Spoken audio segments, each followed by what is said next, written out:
ఈ యొక్క సాధికార యాత్ర మహాసభ ముఖ్య ఉద్దేశం సమాజంలో ఉన్నటువంటి సమసమాజాన్ని స్థాపించడం, సమాజంలో అణగారిన వర్గాలు, కొన్ని శతాబ్దాలుగా అణగారిన వర్గాలు ఏదైతే ఉన్నాయో వాళ్ళందరినీ కూడా, బడుగు బలహీన వర్గాలని ఆర్థికంగా, సామాజికంగా, రాజకీయంగా ఎవరైతే అణగదొక్కపడ్డారో వాళ్ళందరినీ కూడా మిగతా సామాజిక వర్గాలతో పాటు సమాంతరంగా అభివృద్ధి చెందేటటువంటి కార్యక్రమంలో భాగంగా జగన్మోహన్ రెడ్డి గారు నవరత్నాలని, వివిధ పథకాలని, సంక్షేమ పథకాలని అమలు చేయడం జరుగుతూ ఉంది.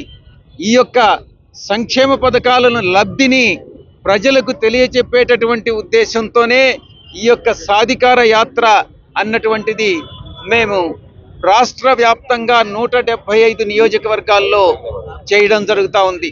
దాంట్లో భాగంగా 31వ తారీఖు ఈ యొక్క మంగళగిరిలో, ఈ యొక్క మంగళగిరి పట్టణంలో ఈ మహాసభ జరుగుతుంది.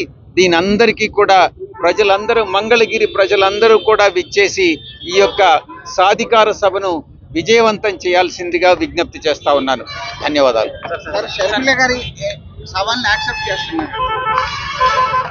ఇప్పుడు మనం సాధికార సభను గురించి మాట్లాడుకుంటా ఉన్నాం. ఇప్పుడు కాంగ్రెస్ పార్టీ అన్నటువంటిది ఆంధ్ర రాష్ట్రంలో ఏనాడో చచ్చిపోయింది. ఆంధ్ర రాష్ట్రాన్ని విడదీసి ఆంధ్ర రాష్ట్రానికి, ఆంధ్ర రాష్ట్ర ప్రజలకి తీరని అన్యాయం చేసి కొన్ని జనరేషన్స్తో పాటు, ఈ యొక్క జనరేషనే కాదు రాబోయేటటువంటి జనరేషన్స్ కూడా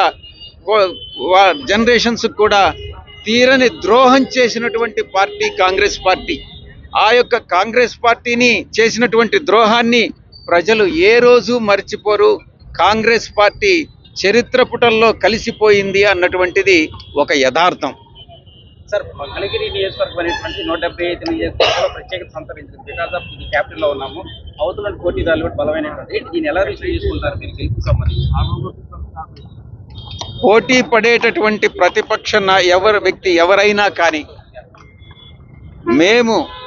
మీరు ఒక్కసారి చరిత్ర తిరగవేయండి. తెలుగుదేశం పార్టీ మంగళగిరిలో ఏ రోజు ఏ సార్వత్రిక ఎన్నికల్లో ఇంతవరకు గెలవలేదు. వైఎస్ఆర్ కాంగ్రెస్ పార్టీ గత 2 సార్లు ఇక్కడ మేము ఈ సీటును కైవసం చేసుకున్నాం. రాబోయేటటువంటి 2024 ఎన్నికల్లో తప్పకుండా వైఎస్ఆర్ కాంగ్రెస్ పార్టీ మంగళగిరి స్థానాన్ని కైవసం చేసుకుంటుంది. ప్రత్యర్థి తెలుగుదేశం పార్టీ అభ్యర్థి లోకేష్ తప్పకుండా ఓడిపోతాడు. మా అభ్యర్థి గంజి చిరంజీవి తప్పకుండా గెలుస్తాడన్నటువంటి విశ్వాసం, ధీమా మాలో ఉంది. తప్పకుండా ఈ సీటును కైవసం చేసుకుంటాం.